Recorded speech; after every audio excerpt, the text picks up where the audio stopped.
Thomas the tank engine had been working in the coal yards all day. The little blue engine was covered in coal dust. "We can't clean you up tonight, Thomas," said his driver. "There's a problem with the hose pipe." "Bother," said Thomas. "A bath would make me feel much better. The others are sure to say I look silly." But the engines were too busy arguing to notice Thomas. James was talking loudest of all. "I deserve a new coat of paint. Sir Topham Hatt says I'm the pride of the line, and—" "Rubbish," huffed Henry. "We're all the pride of the line."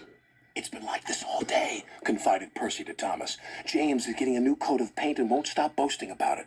"Why, James? I'm the one who needs a new coat. Look at me."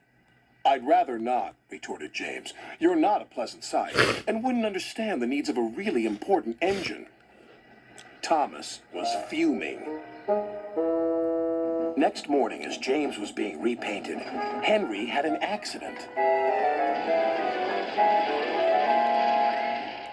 "If you can't push cars properly, Henry, why not talk to a tree instead? You know how much you like the forest." "As a matter of fact, Bossy Boiler, Sir Topham Hatt is inspecting the island for trees that are too close to the line. He's worried they might cause trouble." "Pah!" laughed James. "If I came upon a tree, I'd just push it aside." "Really?" Henry replied. Soon James was showing off his paintwork. "Make way for an important engine." "You wouldn't feel important if one of those trees crashed on you. You'd feel hurt," reproached Percy. "Rubbish! It wouldn't dare." "You should be careful, James. Trees can be just as powerful as engines," advised Terence. "Oh, please." "Now, excuse me, Sir Topham Hatt needs me to pull the express." And he huffed away.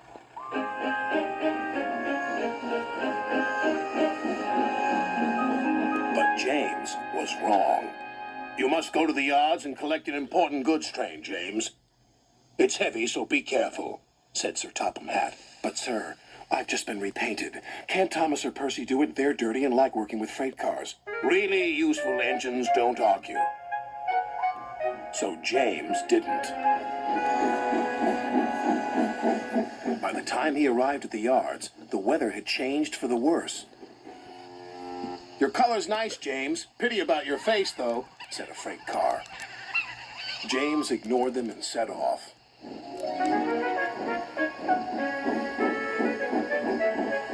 Soon they came to a hill, and his driver knew they were in for a difficult time. An old tree close... "Oh, help!" cried James. "Go away!" But of course, the tree couldn't. James tried to reverse away from the tree, but his train was too heavy. Then he heard a whistle. "It's Thomas," called his driver.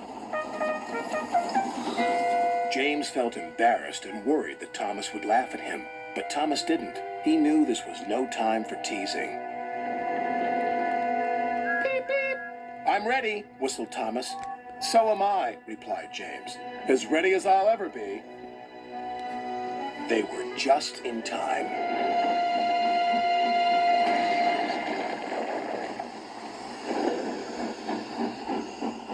Later, James spoke to Thomas. "Percy and Terence were so right to warn me. Thank you for rescuing me, Thomas." "Oh, that's all right. We engines must pull together, whatever the weather." Just then, Edward bustled in. "Sir Topham Hatt thinks you're both brave engines. Thomas, you're going to have a new coat of paint. And James, Sir Topham Hatt says that tomorrow you'll pull the special express." Everyone was very happy.